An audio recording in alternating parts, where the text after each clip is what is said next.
Ronda is located in the southern Andalusia region of Spain, which is one of Spain's most popular tourist rivieras. The Andalusia region of Spain has a rich set of cultural traditions which, over the centuries, have become synonymous with Spain in general. This includes such things as flamenco dancing and bullfighting, which both can be traced back to the region. Because of its location, the city of Ronda can be a little bit more difficult to get to than some of the other large cities in the region. However, it isn't impossible to get to if you have the right information to plan your trip. The most hassle-free way to get to Ronda is undoubtedly by train.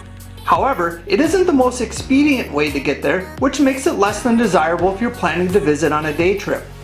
Depending on where you're traveling to Ronda from, you might not be able to get to Ronda until midday by train. Because of this, you may have to leave earlier than you would like to make your return trip. If you'd like to take a look at the train schedules, I would suggest taking a look at the Europe Train Line website. If you're looking to take a day trip to Ronda from another city in southern Spain, then your best option is going to be to rent a car. Not only will this typically be the most economical option if you have a group of people, but a rental car will allow you much more flexibility with your schedule. The drive to Ronda from many other southern towns in Spain is quite reasonable.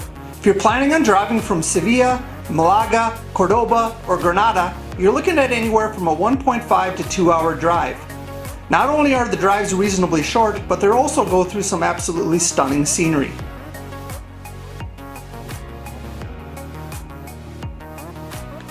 As the birthplace of Spanish bullfighting and with some of the most breathtaking vistas that you will find in all of Spain, the beautiful town of Ronda is Spain's fairy tale city.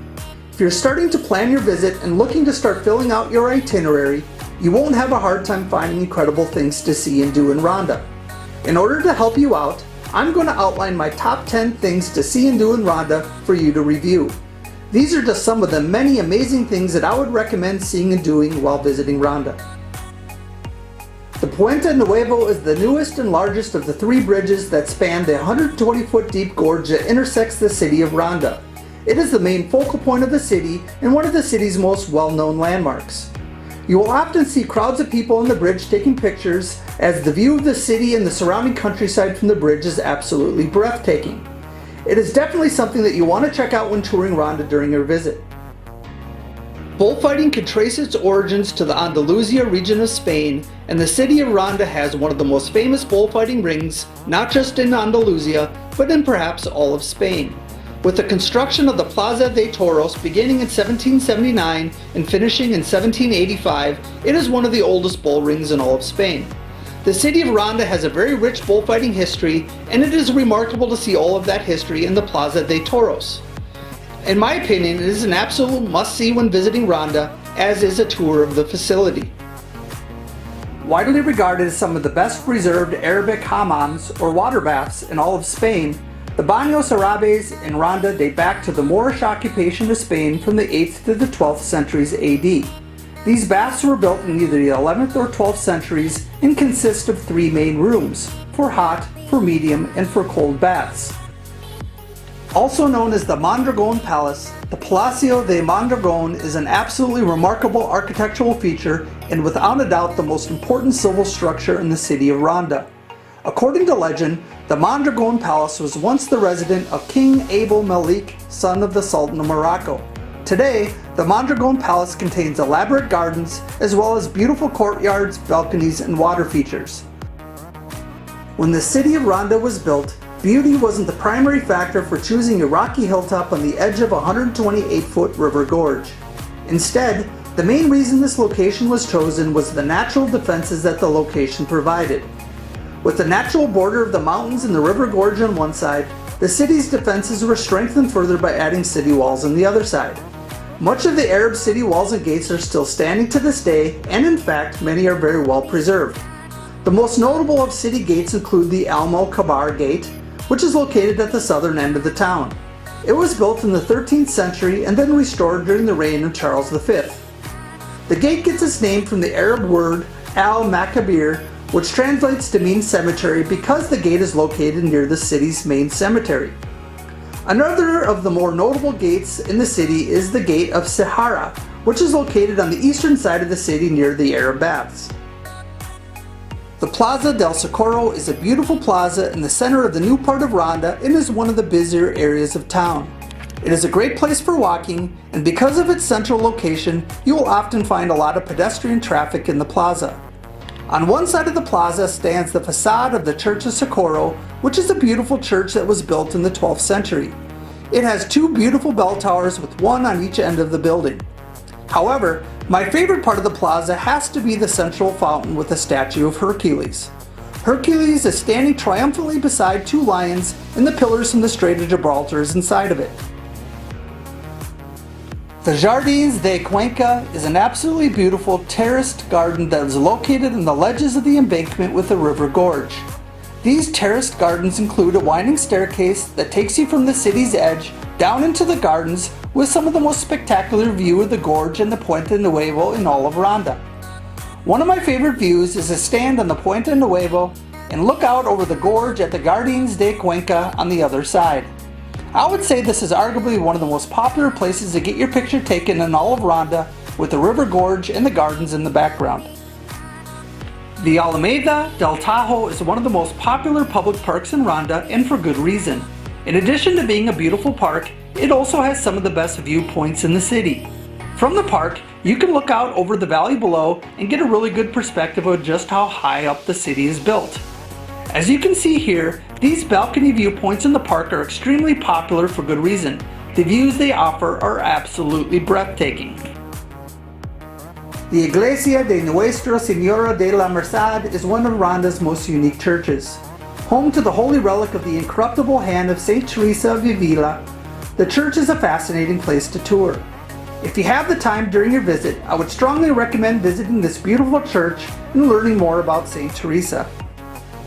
Ronda is one of the most incredibly beautiful cities that I toured when visiting Spain. In addition to its breathtaking location on a river gorge, another thing that makes the city so pretty is its tight winding streets and beautiful houses and buildings. When you visit, I would strongly recommend taking an afternoon to just walk through the streets of Ronda and enjoy the breathtaking beauty of the city.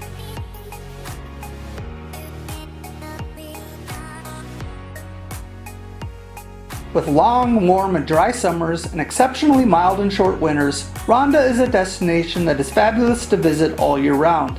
The temperatures in Ronda are typically very nice, with summers being warm but not too warm, and the winters are typically very mild. If you're planning to visit between the months of November through April, you may want to consider bringing a light jacket to wear at night. If you visit during the summer months of June through September, you'll want to make sure to bring some sun protection, but the temperatures don't typically get too uncomfortably hot. The weather is typically rather dry in Ronda, which makes it generally a sunny destination year-round. The rainiest months of the year between October and December, but even then there typically isn't an abundance of rainfall. The summertime, which also happens to be the busiest time of the year, is really dry, which makes Ronda a great vacation destination in the summer. However, if you're looking for the absolute best time to visit, I would say that it is undoubtedly in the late summer. Between the months of August and September, the temperatures are still warm, but not unbearably hot, and the weather is typically still dry. In addition, the crowds are typically much smaller than you would see in the late spring and early summer, which is peak tourism season in Ronda.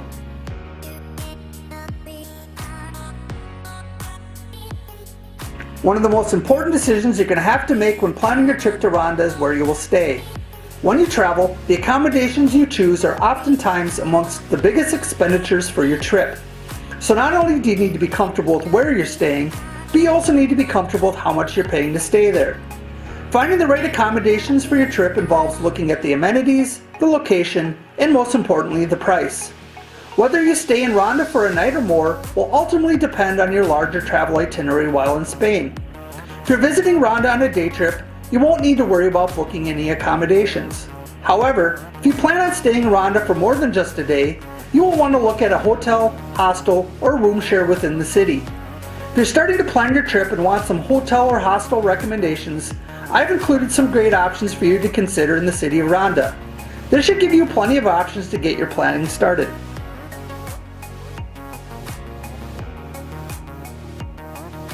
When most people plan a trip, their primary focus is on how to get there, where to stay, and what to see and do. What many travelers neglect to plan is where to eat when they get there. While it's sometimes fun to be spontaneous when choosing a restaurant while traveling, it can also be advantageous to have some restaurants you'd like to try written down beforehand as well. This way you can be assured that you won't miss a highly recommended culinary experience that you will regret. To help you decide on some restaurants in Ronda to add to your list, I've included some of the highly recommended options here for you to review.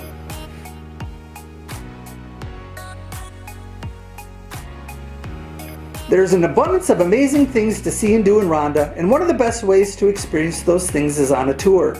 If you're looking for some fun tours and excursions to fill out your itinerary, I've included some great tour options at different price points for you to consider as you start to plan your trip.